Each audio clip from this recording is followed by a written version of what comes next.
Welcome to the first of a series of videos covering the regeneration of the gardens of East Pines Park.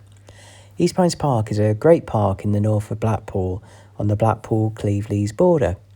For those that don't know, I'm Paul Galley and I'm the chair of the Friends of East Pines Park, the charity that helps look after this wonderful space. Now, just before the first lockdown in March 2020, we had around 30 volunteers, a really successful cafe, and lots of award-winning gardens, a good football coaching program for young people, and it was a really popular park, enjoyed by everyone of all ages. Now, move forward to February 2021, the park's still being enjoyed by everybody, and the playground that we've got is also really popular. But sadly, we lost most of our volunteers during the pandemic. The cafe's currently closed. The football pitch is currently waterlogged. And as you can see, I'm the only volunteer in the park today. So whilst that paints a bleak picture, this is the start of our journey as we rebuild what has been lost and regenerate the gardens, rebuild the football pitch, and open the cafe, and continue, I should say, to rebuild and improve the children's playground. So with that in mind, this is going to be the first of a series of videos that covers that great journey. You'll see the highs and the odd low as we set about rebuilding our wonderful East Pines Park. So as part of that first step in the journey, I'm starting the process of weeding one of our largest gardens, the Luton Road Garden. Now the plan is to remove all of the weeds, cut out all of the old bits of dead bushes and plants from last year, and then put our version of mulch down, which will stop the weeds from coming back. And then in late spring, early summer, plant lots of Rudbeckia plants in this particular section to give it a big streak of yellow, a really bright, appealing colours as part of a wider planting plan.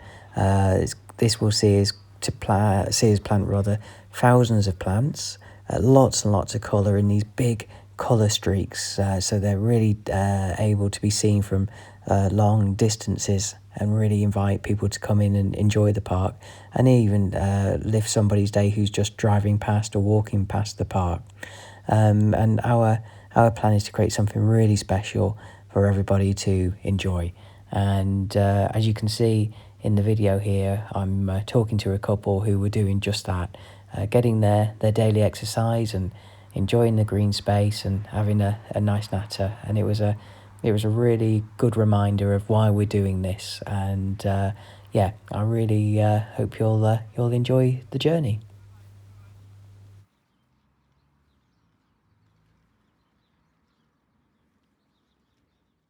We're now 2 hours in since we started the weeding, and it's testament to how tough the weeds were in this section that I've only done this small stretch of the garden.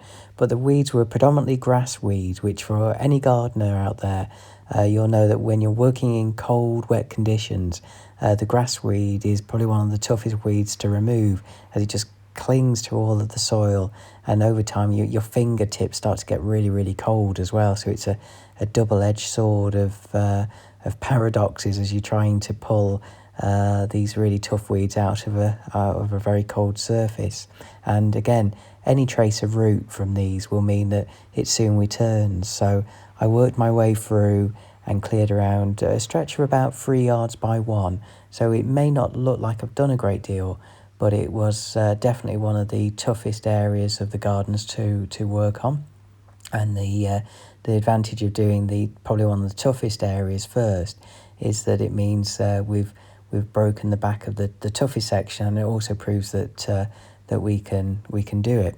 And I'm hoping that over the next few weeks, the rest of the gardens should start to get a bit easier as we work with different types of weeds, and hopefully the weather starts to warm up. Now you'll notice again very shortly that I'm stopped by another lovely couple who come and have a chat with me, and you'll get to see this quite a lot in the videos, that how popular the gardens are and the park is by many different users who really enjoy having a chat and using the park just to say hello. And the interesting thing is, and it's a really good example, is that you don't even have to do that to be in the park. A lot of the people that we talk to are just enjoying the park by walking past it. And it's a great example of why those railings that we put in, the black railings that you can see there, are so important, because they allow people to see in and see out and make the people feel safe and have these sorts of conversations. So it's very telling, and it also says a lot. And I've always been a big believer in this, that there's many great people out there, but you just don't know what they're going through. So I always make a point of saying hello and try and put a smile on my face, just because you just don't know what impact that's going to have on somebody's day, especially during these very difficult times. Now that most weeds, however, were removed in this section, my plan next was to go and get the mulch. So the mulch was a collection of weeds that weeds. It was a collection of leaves that we collected from the park. We put them in black bags, stored them, and then what we're planning is to use them as a carpet, so that the weeds won't grow through those leaves. And again, it's just a great example of using every type of resource that we got from the park that we can generate to really put the energy of those things back into the park. In this case, literally, because those leaves eventually will decompose and provide the soil, but also it saves us quite a bit of money. So and the park is a great asset for things like that, just as is Mother Nature in general. So in a minute, I'll head off, go and get those leaves, and I'll show you how I did it. So here I am with the bin bags full of leaves. We've got quite a big collection of these bin bags. So the beauty is we can use quite a lot of them, as I mentioned earlier, save a lot of pennies. And it really is as simple as open the bin bags, as you can see here. And you just see me cutting the bags. And I wasn't quite sure what state they're in, but the leaves were really dry. They hadn't started to really deteriorate. So they were great to work with. As you see, it's just a case now of layering them all out, and there's a really good number. And the for the space that I'd cleared, the 2 bags were going to be plenty for this job. So it's just now a case of layering them all out, using the old boots there to flatten it. And then now I'm you'll see me just trying to cover all the gaps, very much sort of like laying a leaf carpet, but it really was that thick. And I'm just start to tread it all in now, so that the wind won't come and blow them all over the place. So they're really bedded in and will still be there following any tough or bad weather that we may get. And you'll see me start to put the second one down in a minute, and that'll be today's first part of the regeneration of the gardens covered. But really pleased to get the leaves down, because there was just no point in weeding this, walking away, because we'll come back again next week and they'll be full of little shoots, and they'll be even harder to get rid of than the ones that were I did today, and they were bad enough. As you can see, I'm just getting the second bag in now, and I'll soon have these covered up. We're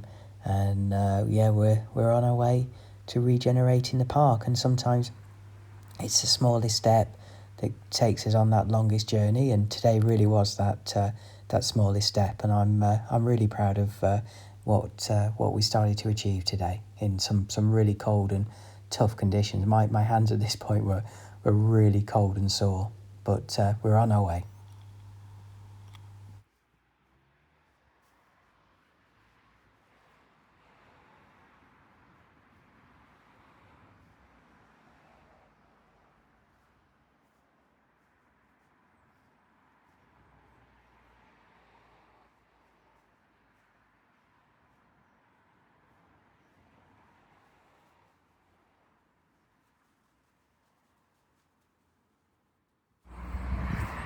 So you can see the difference now from what we started with. It's looking very leafy, but it'll do a great job this, and it hopefully will make us have less work and less weeding to do and more planting when we come into early summer, late spring. It's taken a lot of effort actually. It's been quite difficult to work with, tough weeds, tough soil conditions and really cold, but it shows that we can do it, so it's a really good start. And the more we can do now means we're going to have a very easier late spring, early summer as we get into the planting side, and we can really concentrate on that side, especially as we rebuild our volunteer base as well. So yeah, I'm really pleased with that. So I'll go now and going to have a nice warm cup of tea, and stay tuned for part 2 where we'll continue the big part regeneration. Thank you for that. See you soon. Bye bye.